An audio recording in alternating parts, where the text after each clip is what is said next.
the quality of life that the Lord Jesus has today is more than ample to demonstrate that he made the right decision to turn down the offer from the evil one and to choose instead the course of life that he'd come to demonstrate the love of God and the purposeful nature of God to live out his calling. Because what I find in the life of the Lord Jesus is this: he wasn't called to the cross, he was called through the cross. Because what he was called to was the right hand of his Father in heaven, on the throne, fully disclosed as the King of Kings and the Lord of Lords, and worshipped by all of his creation. That's his calling. Right. How do you get there? Well, there was a 3-year journey through the society of first century Israel that was required after 30 years of preparation, 3 years of pursuit, that led ultimately to the place where the author and the finisher of our faith sits at the right hand of his Father in heaven, Romans 12. Via the cross. Via the cross. So Noah, for us, we watch a quality of life unfold here that we couldn't gain any other way. The amazing thing is it opens the door to our place in eternity, which is a place of greatness in heaven.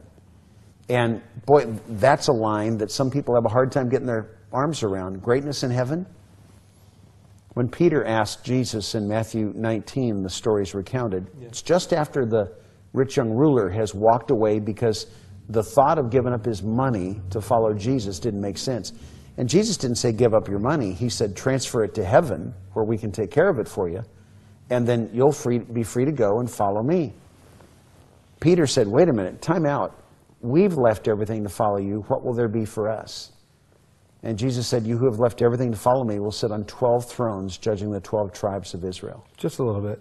Greatness in the kingdom was the promise that followed them as they pursued him. So following Jesus doesn't take you to a cross. It may take you through some hardship, but it doesn't take you to hardship. And most of the time, the hardship is self-imposed. Meaning for me, it was, me personally, it was bought into culture early on, because that seemed the only way. Be a nice guy at church. Do good things. But mostly took success based in acquisition of material possessions to get to be a great provider. But then that just got you tied up in a knot. So the undoing or the cross, or having to endure that once you say, listen, I'm done. I'm not buying into the fear. I'm fully embracing this whole idea of following you, Lord.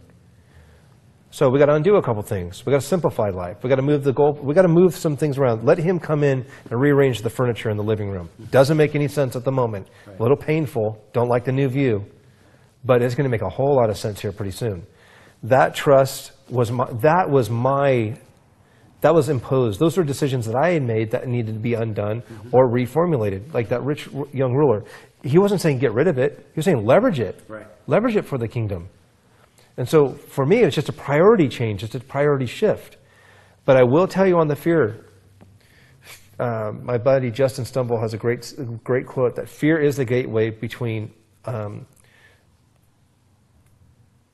who we are destined to be and the life we are intended to live. So you got the guy that's buying into the fear that if I decide to follow Christ and my new life, I'm getting a life, and my life is over there, but I have to go through this gateway of fear, through this door, that my life is going to be worse on the other side of that door than it is now. Yeah. I'm miserable. Yeah. I'm going to get more miserable. Yeah. And to me, the verse, he who's willing to lose his life will gain it. I sit here today as proof that if you do that, you will get it.